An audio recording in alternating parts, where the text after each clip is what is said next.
The president says, Charles, a combination of the elimination of waste, fraud, and abuse in Washington, which we always hear, and more revenues may help him get toward a balanced budget. What do you think of the plan?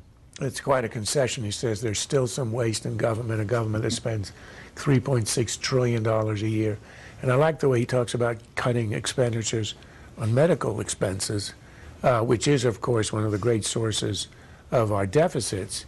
The fact is that in the 2,300 pages of Obamacare, there is nothing about what's probably the single greatest cause of inflation and medical costs in the U.S., and the reason it's infinitely higher here than any other country, which is our need for tort reform. We have an insane malpractice system that anybody in practice will tell you is devastating, and that one study in Massachusetts showed that a quarter of all procedures, referrals, and tests have to do are put in place not for medical reasons, but out of the fear of being sued.